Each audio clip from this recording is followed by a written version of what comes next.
Can a regressive entity take over a human body? The answer to that is absolutely yes. And the process is actually very simple. They abduct someone, they bring him to death very slowly, and the moment his last breath, his essence, leaves the body, they replace it with another. Several moments later, that person, that body will rise off the table. It'll be the same physical body, but inside it has a completely different agenda because now it's a different soul. That technology does exist. But my understanding is that there's anywhere from 3 to 7 months where there is a transition period. And generally when it happens to a major figure, they will be out of the limelight or be very rarely seen. Okay, when that happens, because they're still adjusting. So what some people have said is, well, I saw them turn into a reptilian. I actually saw the reptilian. Now, that's probably very true. Now, that doesn't mean that they're actually a reptilian and they're just, using technology to look like human beings. It's a human body. You've got to remember something. Reptilians are not used to the extremes of emotions. They don't have emotions like we do. There's information in the files that they have technology that can take the soul from one person and put it inside another person. Well, that's kind of accurate and it's kind of not accurate. What they do is they force the current soul out of the body in one way or another. And then based on the DNA and based on the blood, the soul will form again. And for the soul to fully transfer from one body to the next, the first body has to be disposed of entirely. Is that if there's a situation where the body gets excited, because it's a human body, that's what it does. It's this huge antenna. When it gets excited, the reptilian soul inside doesn't know how to act. Okay? So he probably either gets frightened or he gets alarmed. And when he does that, because they're extremely powerful souls, okay? You see a projection of themselves. You see the projection of themselves in their auric field. You will see it, okay? Because they're not used to the emotions. They don't know how to handle it.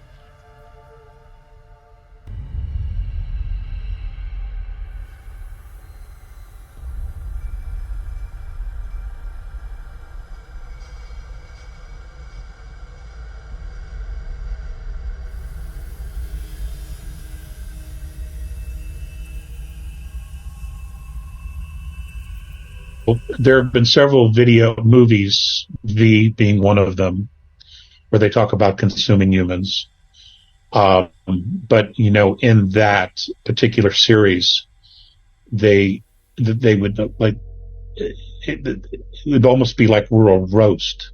And they would roast us and then put us on a table and do that. And then you also have, what is it? Spirit, something that Hollywood people do. What's it? Spirit cooking.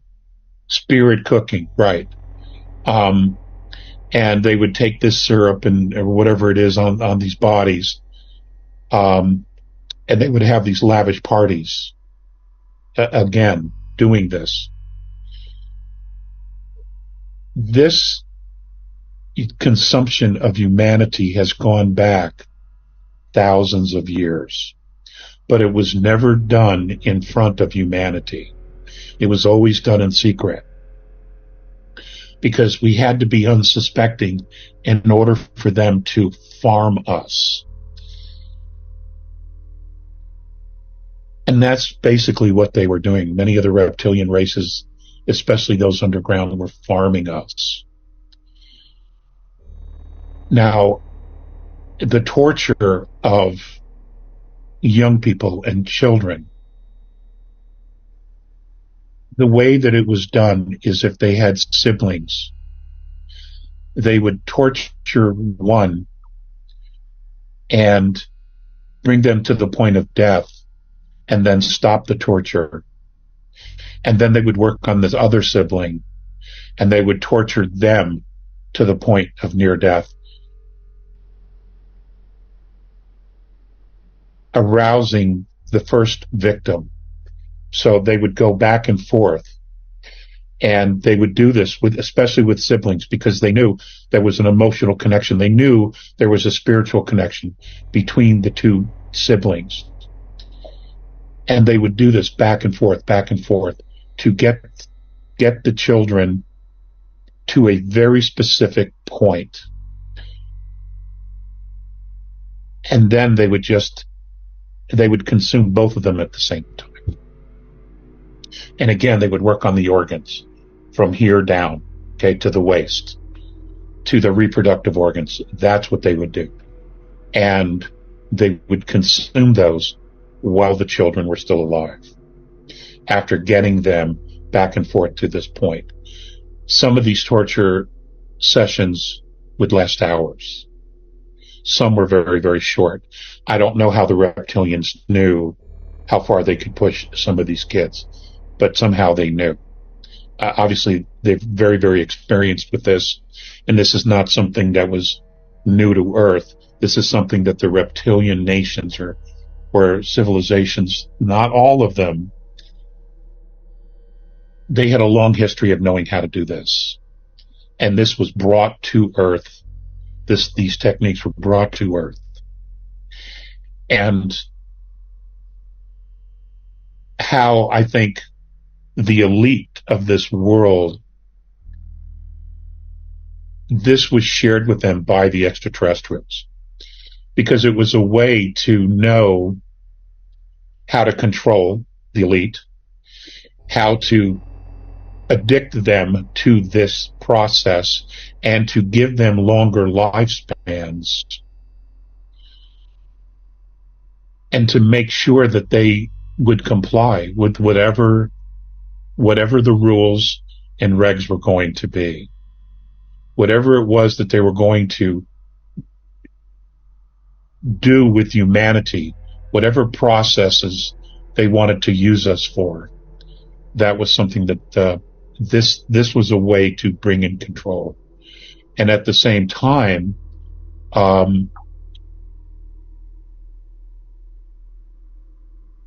humanity,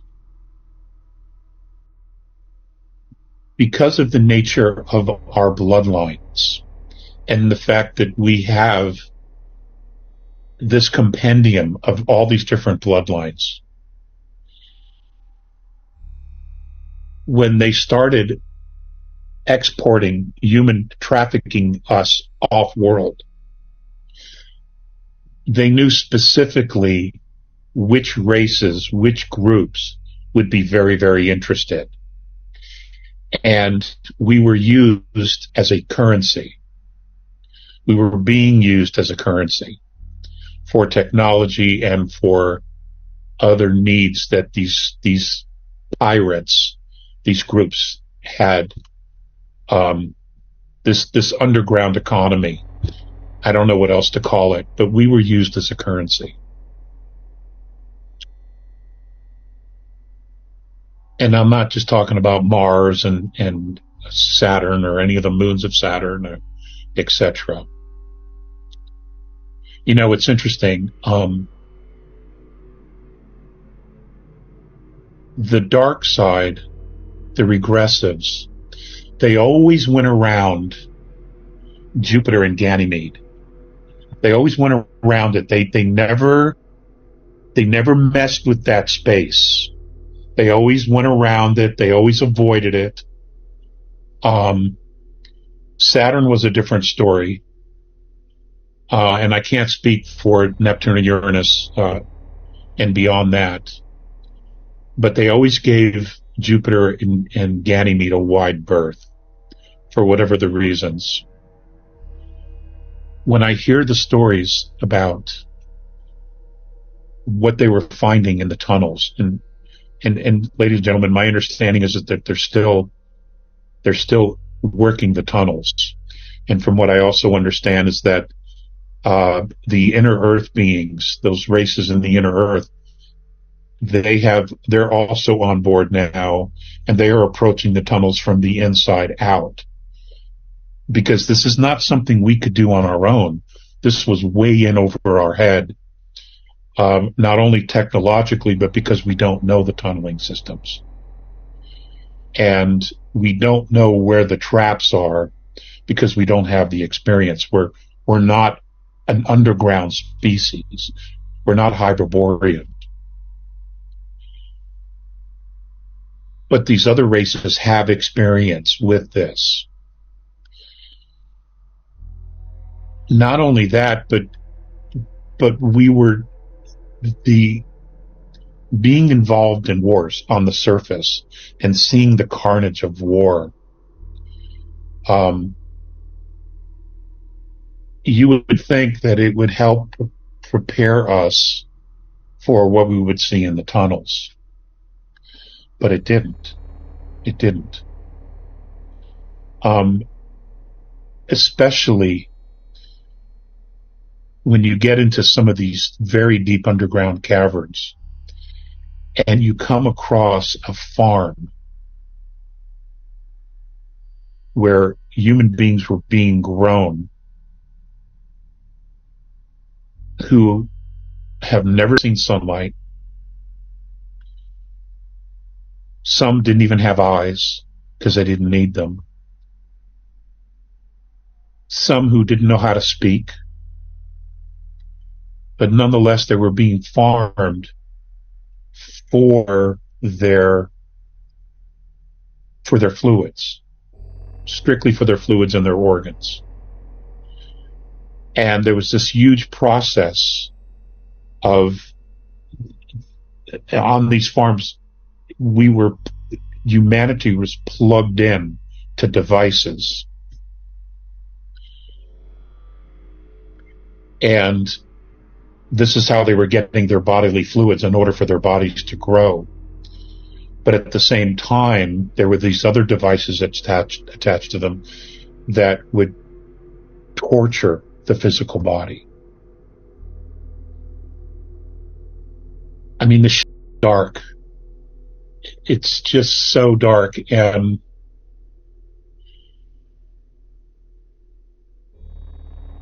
for any one of us that's normal, you simply cannot wrap your head around how anyone could do this. And when you realize that there are those from the surface who were down there participating in this process for power, for control, for wealth, for the fluids themselves. And however long they were in there for these, to participate in these processes, to then go back to the surface and reintegrate with humanity, with their own families. You just don't know how they can do this. How do you just turn yourselves on and off to this?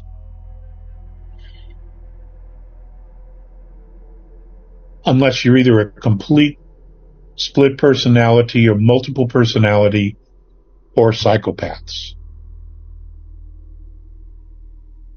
And sadly, it's a combination of all of it. Because if you look at the world and the decisions that the elite have been making about choosing to eliminate, to genocide humanity, except for those chosen specific races or bloodlines, and now that they have the ability to clone people quite regularly, I mean, they can process a full-grown clone, I think, in less than 8 months now, that can live months. I think the newest clones can go 8-9 months, maybe almost a year, and they can do exactly the same processes to these beings. A field of emotion and chemicals within our bodies and our brains. that they hadn't quite found anywhere else out there, which has made us so unique.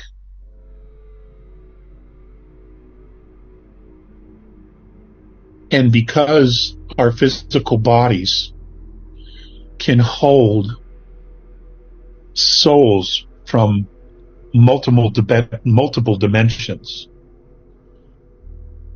when we attach to the physical body, we leave an imprint, okay, a holographic imprint on the blood, on the DNA.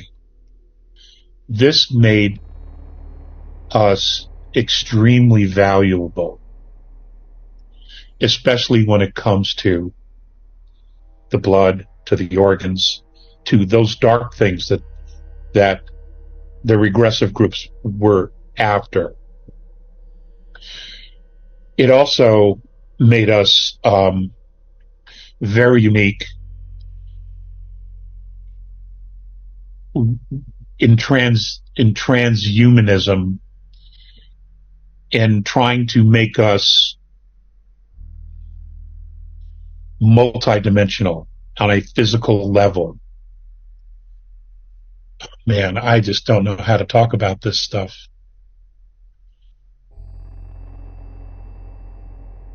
We are a race that is genetic royalty. And the limits to what we can accomplish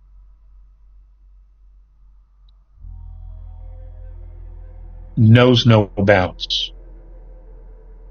In other words, there may not be any limitations to what it is we can accomplish physically, spiritually, genetically,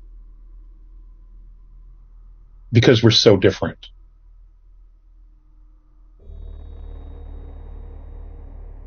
And if you were going to create a warrior class, if you were going to create a breed that could infiltrate multiple dimensions physically, we'd be it. We would be it. Especially when you have multidimensional souls coming into our physicality. If you could flip, if you could capture those souls in a matrix mind, a mind matrix,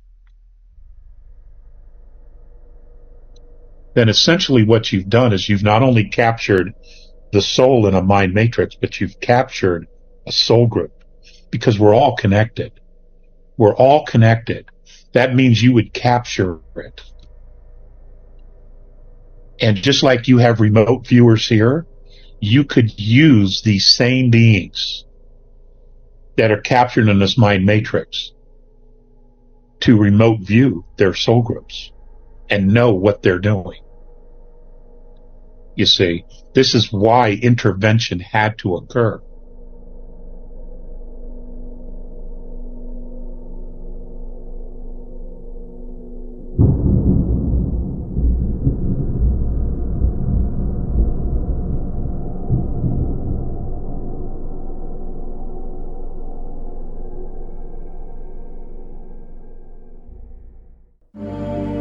We would like to thank our channel members for continuously supporting our channel. We are praying for each and every one of you. Thank you.